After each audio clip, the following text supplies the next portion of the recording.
All right. Say it loud. I'm perfect and I'm proud. What? Yes. That actually, while I'm excited, may have elicited a little bit of a cringe for many who don't even realize just how perfect you are right now. And I can see why. We're in the midst of a world that benefits off of others believing that they're broken, that they're lesser than, right? And hearing repeated stats over and over.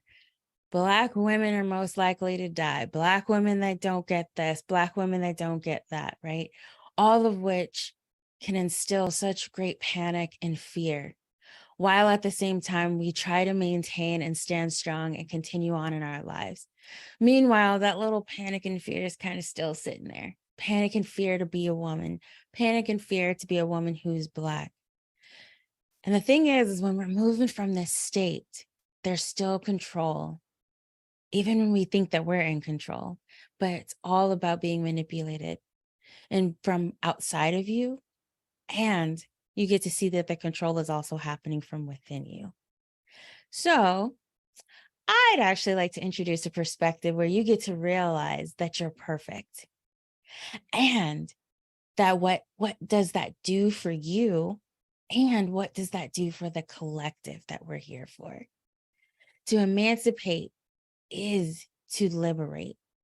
And it's actually a state of being. Being who, though? I'm speaking about being who you are to your core, your very own unique expression, your design. That is what is needed. You were created in that way because there is a mission and there is a purpose, right? And when you are being that unique expression, that is what already fits in to the collective. You realize you don't even need to try to fit in anywhere because it's already there. Whether you realize it or not, your state of being is what attracts and also what dissociates. This is where it is that I came in with this perfection. And the perfection with the ION is in these little cute parentheses, right? Intentionally. It digs a little bit into the science side of it being an ion, meaning that at the end of molecules, there's a plus sign or there's a minus sign. That actually is what lets the molecules know all around which ones are going to match and come together and which ones is like, not so much right now. We naturally are molecular beings. We're naturally ionic beings. That means then that when we are who we are in our state and our natural unique expression, perfect as we are, we can trust and we can rely on what attracts and what will dissociate will happen automatically. What this means then is that your people are going to show up. Your connections are going to arise, right? And I want to give you a little visual here. So let's envision what it looks like. What it looks like when people say to break the chains. Okay. So we have these chains and these links, and on either side, right, are these cuffs. But what happens when you say break the chains? The image that I know that I grew up with was you just saw this snip right in the middle, right? But what happened? Even when that chain was broken, the cuffs are still attached to either side. So what if we actually began to envision unlocking the cuffs when ready instead? You get to see then that those connections are actually still there, right? We can now unlock it at the wrist, unlock it from our mind, unlock it from around our ankle, the whole thing. Bless it. There's a reason why there was a connection in the first place. When you can offer and come from that place of forgiveness, that to me is ultimate forgiveness, right?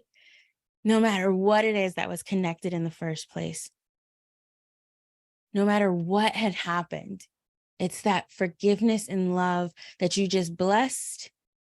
That is the key to unlocking those cuffs, right?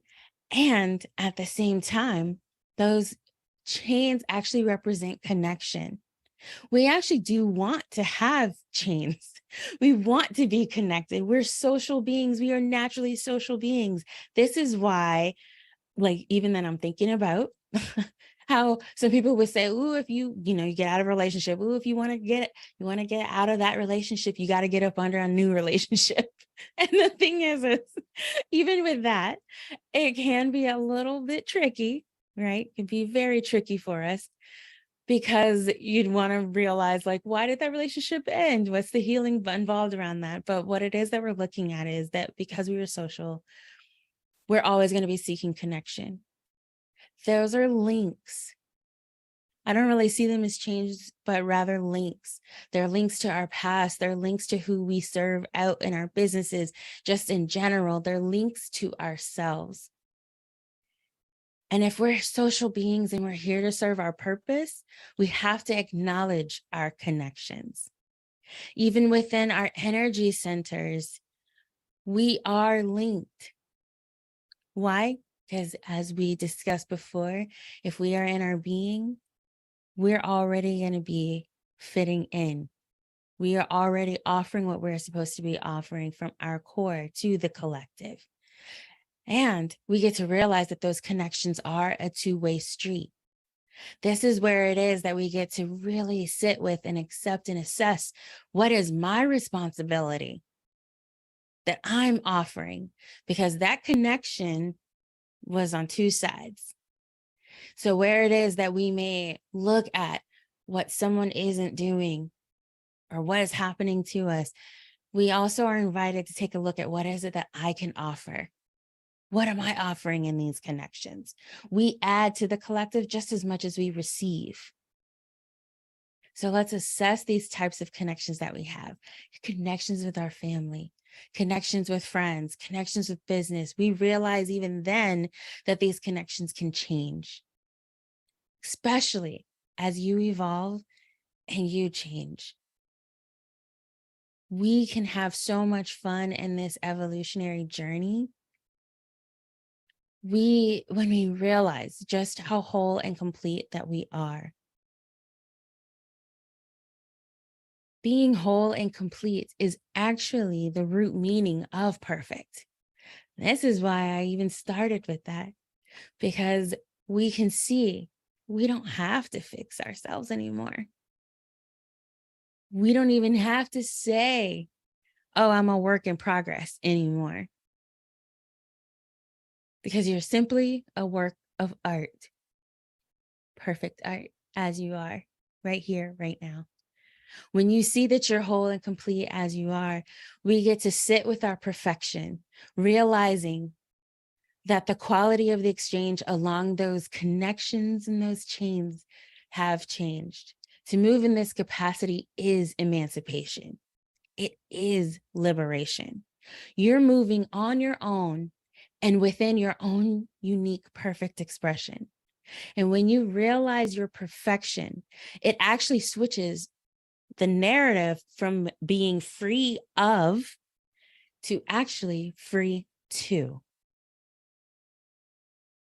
So I would love to know, what do you see that you're free to be, free to do? We're all here, so we're free to open a successful business. We're free to travel. We're free to speak, free to develop ideas, free to parent, free to insert whatever you'd like here. And I'd love to even see what you see that you're free to do now.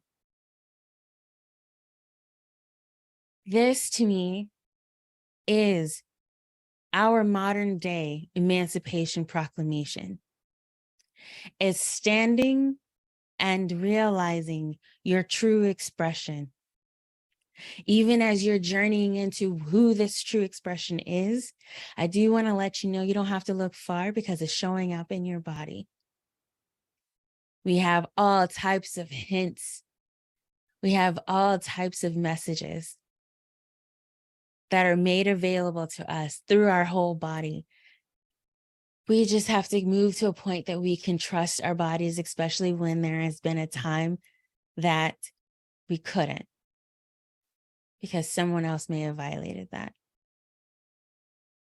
And now is the time that I invite you to sit with, go within.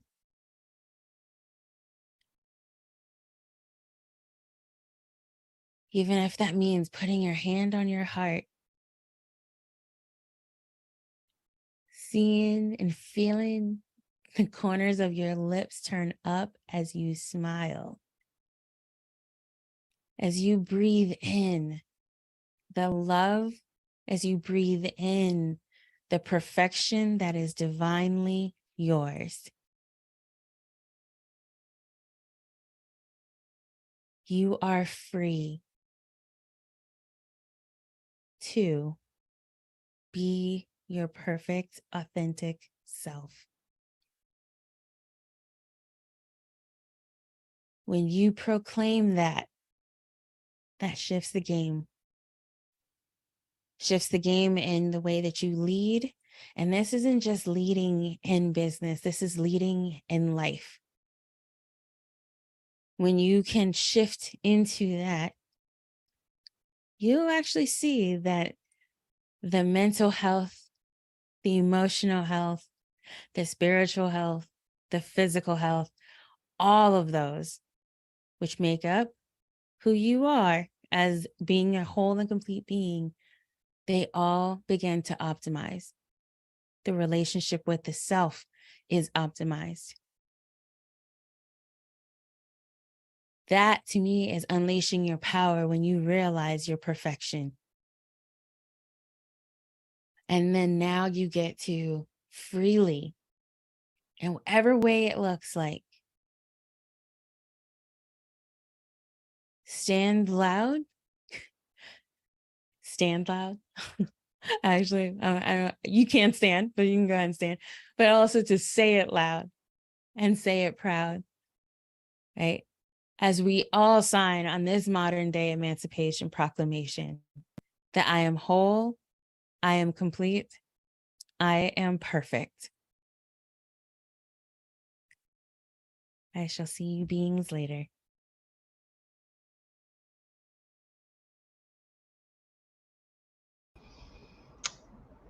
Yeah.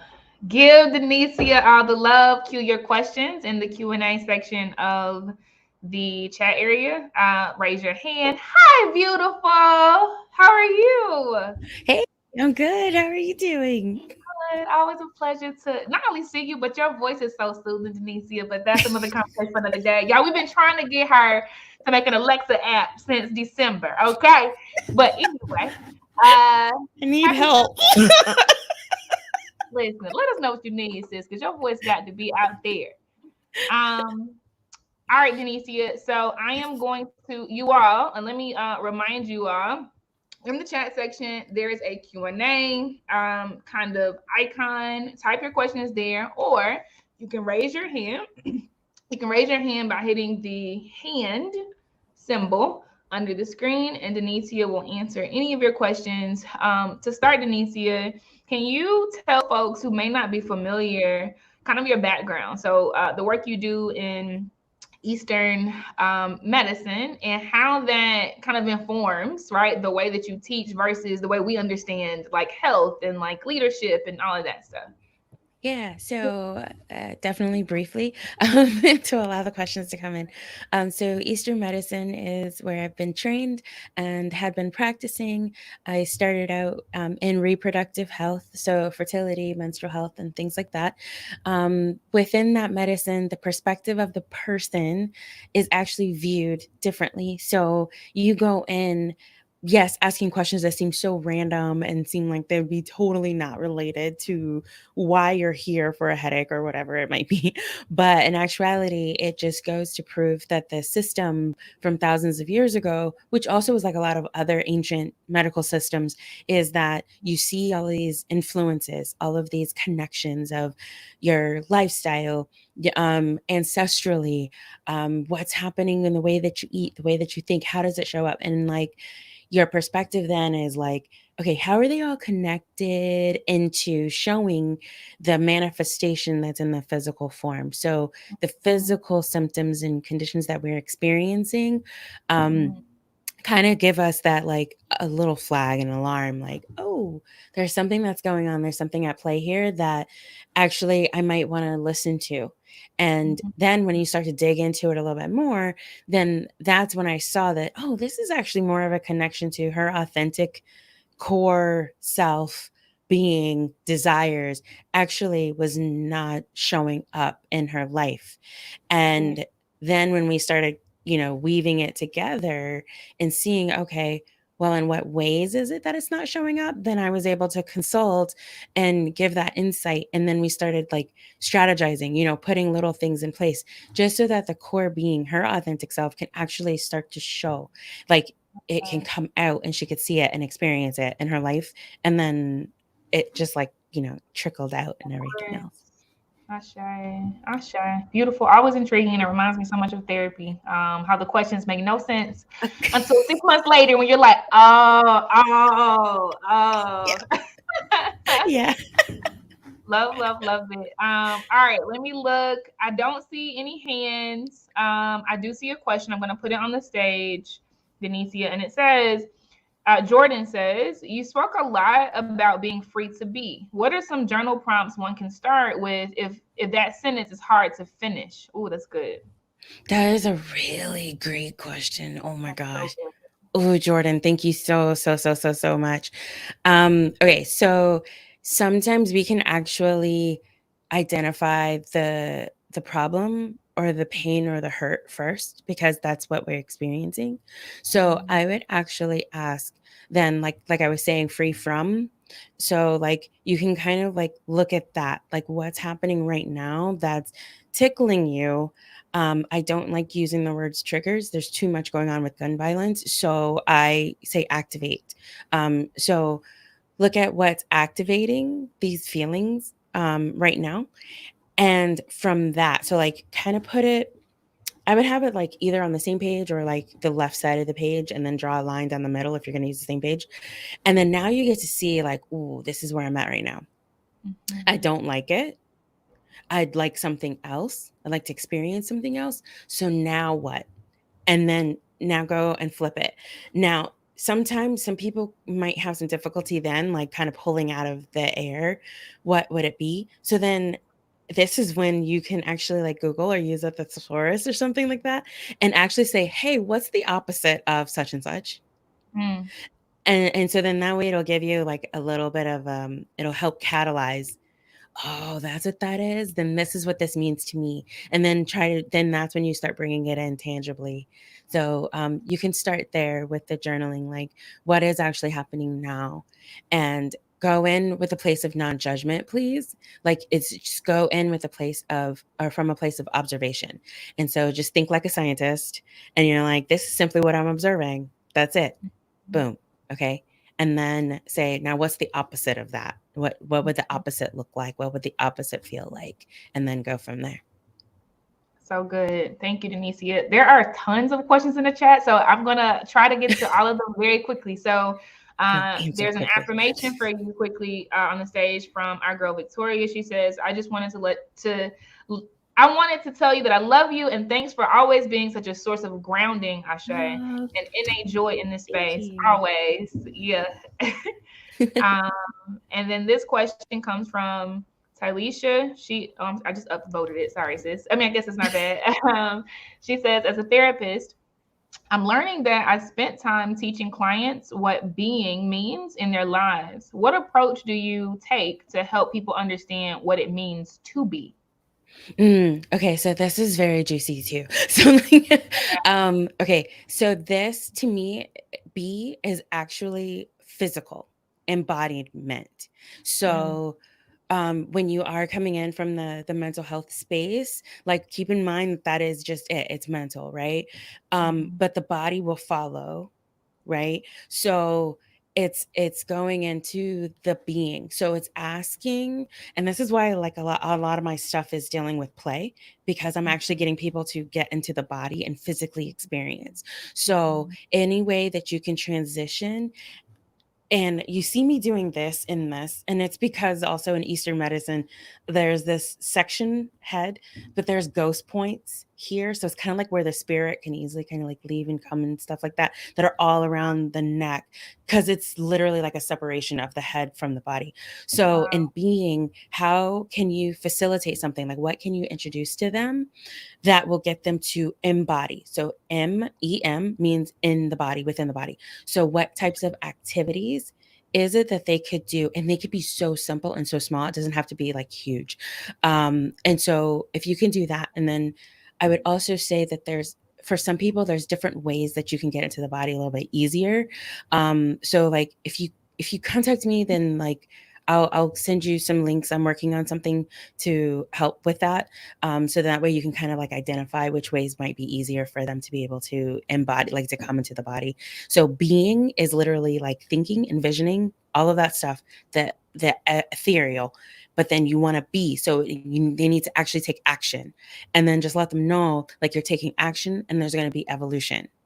And so that's why it's ing, it's constantly in motion. So kind of put them at ease a little bit, and so they can offer themselves grace and compassion along the way. It's the deconstruction of the words and the syllables and the root meanings for me. Always, always. Okay. I I'm want to always y'all. doing that. I love it. Christina, I'm putting your question on the stage. And y'all, I'm sorry, this is the last one. Christina says, I too loved your voice. But for a person that suffers from depression, Asha, how do they actually turn that into a real life tangible belief? Okay. So once again, Eastern medicine, medical intuition background, right? When I think about depression, if you think about the word itself, it's like stagnation. It's not feeling like there is movement, right? So and that's kind of why Western medicine says, oh, if someone's experiencing depression, to physically move. And so it's similar in that concept, right? So it's kind of like taking a look at what is it, and what ways is it that I feel like I'm being repressed, and then and identify like one thing, two things maybe that you would like to, so once again, like what's the opposite. And then like for some, I feel like it's that they can identify what they'd like to experience. It's just that they don't think that they can do it. Like it may not be accessible. I don't know what to do. Somebody around them may not even believe in that. And so kind of identifying then, like as soon as you say the desire, more than likely right after that, you're going to come up with the reasons why you can't. And so then just write those out. Once again, observations, just data, write them out. And then from there, now you have an objective viewpoint on your paper saying, these are the reasons why my mind is thinking that I can't.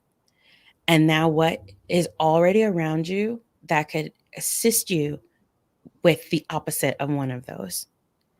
And so if it means that you believe that you can't, then identify one person in your life that you could talk to that's like you can, because and God says it only takes one person to be in agreement with you, and then it's boom, like right. So kind of like step by step a little bit like that, and see how that might work, because that actually catalyzes movement. So even if you physically can't feel like you're moving, you're energetically and emotionally and mentally you're moving. So good. Okay, y'all. Denicia also has freebies. Okay, so Yeah. grab these. The road does not stop here. Obviously, 3 months of replays. You definitely need to grab Denicia's freebie. Again, it's already here on the app. Actually, we're gonna put the front facing website out there like literally tonight. LadyRachelSummit.com/freebies. Okay, promise you. Tonight you'll see that too. But Denicia, any last words before you close out? Yeah, I just want to say, like, this is just the beginning, right? The beginning of this summit. And just go in seeing just how emancipated we really are and how liberated we really are. And there's just so much more to come in this for you. Ashe, I totally agree. One person agreeing with you right now. Thank you so much, Denicia. Thanks. You all keep it locked because we will see her again. She is actually closing us, doing one of the closing sessions on day 5. Super, super dope. Next, we have this is fire, y'all. So hear me now because I won't be able to say this too many times. Next, we have a Blaze Talk from Victoria Campbell Osborne called Just Do It, followed by the DJ set. Okay, we about to get mixy with DJ T.O. Okay, she's from South Carolina. That's where I'm from. And then we're gonna go into Pilates. So have your water, have your mat, have your towel. We're going straight into Pilates. Those are the boom, boom, booms that's happening next.